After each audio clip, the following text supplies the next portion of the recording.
Quem é fã da Gwen, eu acho que foi um episódio assim muito difícil para vocês e acredite ou não, os próximos episódios vão ser talvez de igual para pior. Fala Bozoca, eu sou o Edson e seja bem-vindo a mais um vídeo aqui no canal. A gente está comentando muito sobre a Roda do Tempo semanalmente, inclusive muito obrigado, sejam bem-vindos todos que chegaram recentemente. Aproveito para lhe convidar para assistir os outros vídeos, a gente está comentando todos os episódios e tem vídeo extra saindo também. Esse quinto episódio prometia muito porque o episódio 4 ele terminou de uma forma assim fantástica, foi um episódio que na minha opinião foi o melhor dali dentre todos que tinham sido lançados. E aí a gente começa vendo nesse novo episódio um pouco ali sobre Suanshan, né, descobrindo um pouco mais sobre esse povo que está muito presente nessa temporada e que tem uma importância muito grande aí para dentro da história. E aí a gente vê a Lacey Roth chegando aí, né, voltando de viagem depois de todo o caos que ela armou, e a gente conhece o Lord Turak, que é um personagem assim que eu fiquei um pouco curioso para conhecer um pouco mais. E aí a gente vê ela perdendo as unhas, sendo punida por fazer uma coisa que ela não deveria ter feito sem autorização, ir tão longe e ter armado todo aquele auê que ela fez. Depois corta lá para o Randy fugindo juntamente com a Moiraine, que era uma das coisas que a gente mais esperava, né? Ver lá a Selene acordando, como é que ela ia reagir. E a gente vê a Moiraine junto com o Randy saindo, correndo, e aí o Randy fica meio confuso, o que está acontecendo, como assim? E aí a Moiraine conta para ele que na verdade ele não derrotou o Tenebroso, aquele era apenas o guardião mais forte dele. E aí o Randy fica meio que em choque, né, porque é muita informação. Ele achou que já tinha vencido a última batalha, estava vivendo ali de boas a vida dele, calmamente. E ele descobre que na verdade a bagaceira tá só começando. E aí a gente vê a Selene, ela acordando, e aí ela tá assim, né, muito enraivada porque ela tava performando ali, né, um momento todo casual com o Randy, tava super focada, e aí a Moiraine foi lá, né, e acabou, cortou todo o barato dela, não deixou que ela se revelasse pro Randy, a Moiraine que contou quem é ela de verdade, né, pra ele. E aí a gente vê ela, assim, pouco sem paciência, e é algo muito curioso dessa personagem, que dá vontade de você conhecer um pouco mais sobre ela. A gente vê algo que me assustou muito, que é a demonstração de poder dela. Ela, tipo, moveu um pouquinho a mão e ela arrancou simplesmente uma cabeça. E depois a gente vê ela perseguindo, a gente vê lá aquele meio chicote do poder único que ela usa, ela costura na boca da pobrezinha da mulher. Mas a Moiraine, como é muito esperta, ela tá sempre à frente de tudo e de todos, e aí ela consegue despistar a Selene, que fica com mais raiva ainda. A gente vê ali um outro momento do Elias juntamente com o Perry, o Elias que me deixou um pouco assim receioso. Eu entendo a questão dele, mas existe uma individualidade muito grande dentro daquele personagem. Ele fica meio que querendo colocar o Perry contra as outras pessoas e não dá a oportunidade do Perry, né, viver e demonstrar que ele pode sim ser diferente. E aí o Perry resolve seguir jornada sozinho, meio que se apartar ali deles. Não sozinho, porque agora ele tem um companheiro, né, que é o nosso favoritinho aí, mascote dessa série, que é o Saltador, um lobo que acompanha o Perry. Nesse episódio ainda, a gente finalmente conhece uma personagem que eu estava ansioso e com grande curiosidade aí para conhecer, que é a Avienda, que é uma Aiel. E aí a gente vê ali um diálogo dela com o Perry. Ela tá presa ali, enjaulada, foi pega ali por aquelas criaturas desgraçadas. A gente vê que os mantos brancos estão ali onde o Perry ele está, inclusive o Valda, aquele personagem insuportável lá da primeira temporada que pegou o Perry e a Gwen. A gente vê ele ali. Eu confesso que eu fiquei esperando ver ali um movimento do Perry, um ataque, matar o Valda, mas eu acho que isso é cena aí dos próximos capítulos. Então a gente tem um desenvolvimento aí do arco do Perry, que pra mim até agora é o mais interessante, continua sendo o mais interessante, e a gente vê um pouco mais, começa a conhecer um pouco ali da Avienda, que é uma personagem que eu acredito que vai prometer muito, vai conseguir aí ser muito incrível e conquistar muitos fãs, porque eu já gostei dela ali dos primeiros momentos, e a gente já tem uma luta ali da Avienda, onde a gente tem uma cena super épica, que ela pergunta pro Perry se ele sabe dançar, e aí a gente tem uma luta física lá dela contra aquelas perversidades que estavam prendendo ela, que foi um dos momentos mais icônicos para mim nesse episódio, entregou muito. Outro ponto chave aqui desse episódio, que eu confesso que estou gostando muito, e principalmente nesse episódio, é a Verin, essa Aes Sedai muito misteriosa, que demonstra pra gente muita sabedoria e ao mesmo tempo força. Ela então chega lá na Torre Branca e ela já começa meio que tocar o terror, mexendo os pauzinhos, e ela já começa meio que realizar uma investigação. Ela chega lá procurando a Egwene e a Nynaeve, que são duas Aes Sedai que já estão conhecidas aí por serem muito poderosas. E aí ela descobre que elas duas não estão lá na Torre Branca, e aí todo mundo fica tipo uma noviça, porque a Nynaeve é uma noviça, não pode sair, o que aconteceu?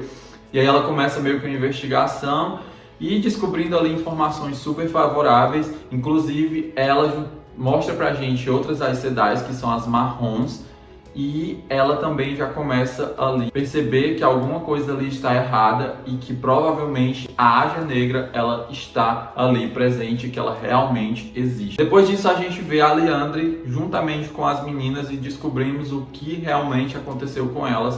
E a gente tem um diálogo ali entre a Liandry e a Nynaeve, onde a gente acaba descobrindo ali meio que por que a Liandry ela resolveu passar para o lado das trevas. A Nynaeve fala com ela que ela quebrou ali os juramentos das Aes Sedai, e ela disse que esse só foi mais um dos vários outros juramentos que ela já quebrou. E inclusive a gente vê que ela está blindando a Nynaeve junto com as outras meninas, e eu fiquei tipo assim, como é que ela tá conseguindo blindar sozinha 3 Aes Sedai que são bem mais fortes do que ela? As outras 2 meninas estavam dormindo e a Nynaeve ela só fica ali num diálogo com a Liandry, tentando fazer com que a consciência da Liandry volte pro lugar, e a gente vê que a maldade na verdade se sobressai, e ela tá fazendo aquilo porque o filho dela está ficando velho e ela não quer perder o filho dela, então é meio que uma troca, se aliar ao lado das trevas para que ela consiga algo em troca, que é o que a maioria realmente faz. E a gente tem um momento de ver a Liandry entregando ali as meninas, que era uma cena que eu fiquei muito eufórico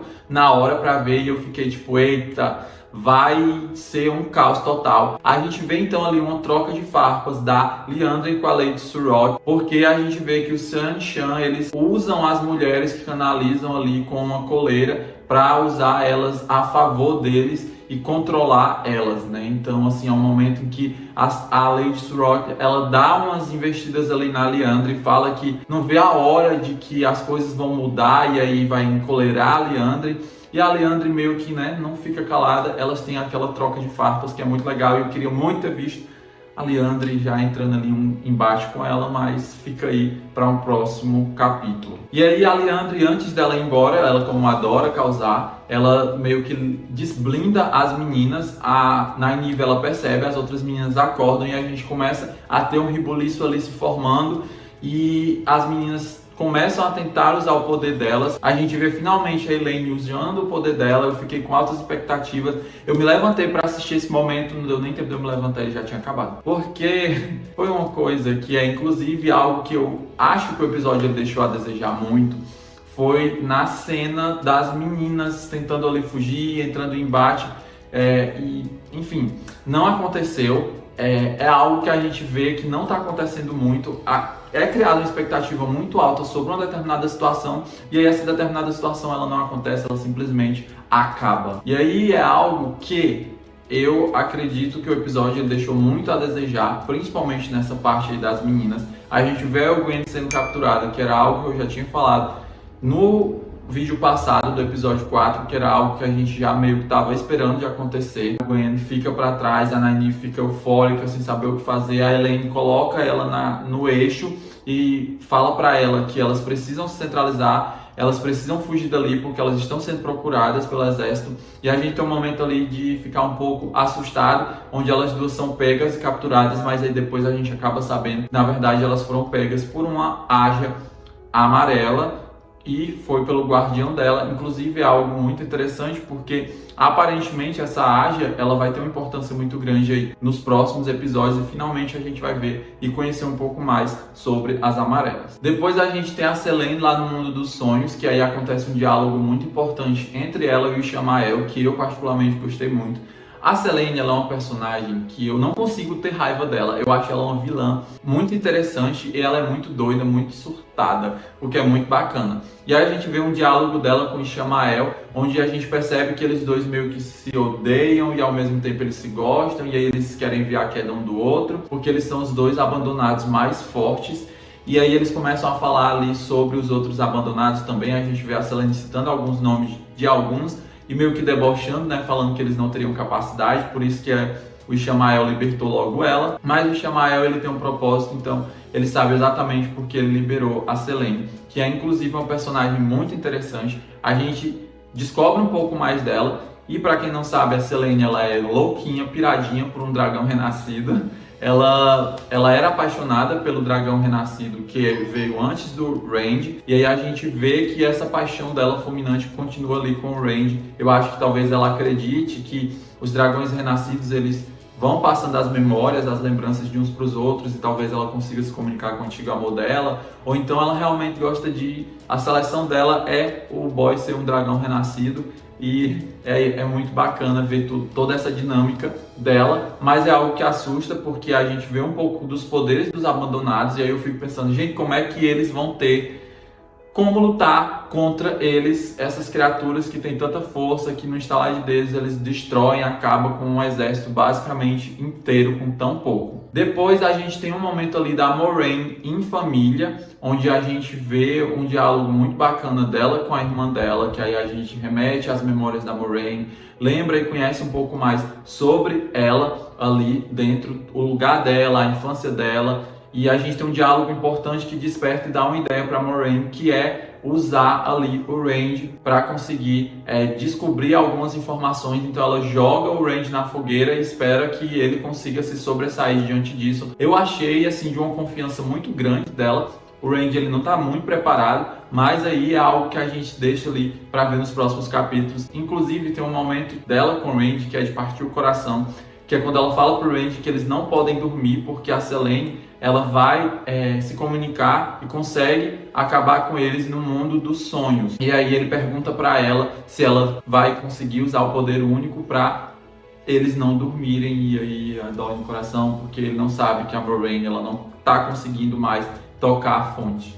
Dá uma tristeza assim ver o olhar dela. Mas aí o Randy ele entra no mundo dos sonhos, e aí a Selene diz: finalmente você chegou, a gente agora vai conversar. E aí ela estava realmente só esperando ele, e a gente percebe que ela tem uma fixação, uma paixão assim fulminante por ele. Depois disso a gente tem aí o episódio quase finalizando, e aí um dos momentos assim que foi mais interessantes e ao mesmo tempo dolorido, que é a gente ver a Elwyn ali já toda machucada, com os cabelinhos já feito, penteado, e ela sendo colocada a coleira. Ai, de partir o coração. Além disso, nesse episódio também, a gente vê que o Ishamael ele tem um propósito para conseguir trazer todos os 5 pro lado dele, que é o lado das trevas. Então a gente tem ali um pouco de receio. Ele fala que o Matt já está do lado dele, já nasceu do lado das trevas. Inclusive é um personagem aí que não aparece, que é o Matt e o Len. O Len eu até agradeço de não ter aparecido porque ele tava só lamentações. Mas o Matt é um personagem que eu fiquei tipo...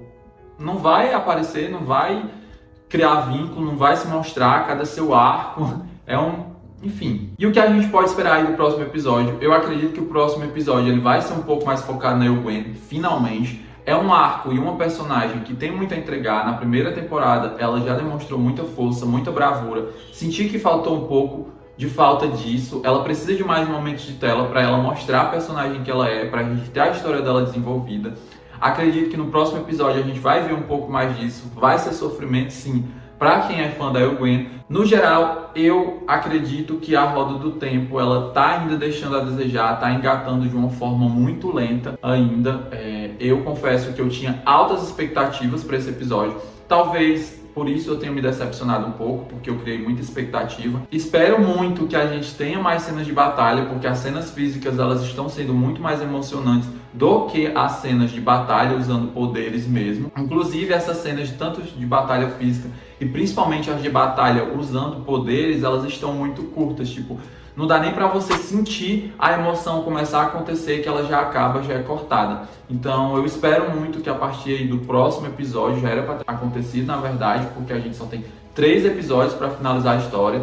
Eu tô muito ansioso pra ver a guerra começando. Talvez a guerra comece, não sei, ali no último episódio ou no penúltimo, mas eu espero que eles não cometam os mesmos erros que eles cometeram lá na primeira temporada, inclusive esse assunto para um outro vídeo. Mas muito obrigado se você assistiu até aqui. Convido a você se inscrever aqui no canal, deixar o seu like, o seu comentário sobre o que você achou aí desse episódio, se você gostou, se foi o melhor da temporada, se você esperava mais, o que você esperava e o que você mais gostou, enfim. Aproveite para assistir os outros vídeos, tá saindo vídeo sobre a Roda do Tempo, vai sair muitos outros vídeos que eu tenho aqui para fazer. Então é isso. Não esquece de conferir os outros vídeos aqui do canal. Muito obrigado se você assistiu até aqui. A gente se encontra em um próximo vídeo da Roda do Tempo. Tchau, tchau.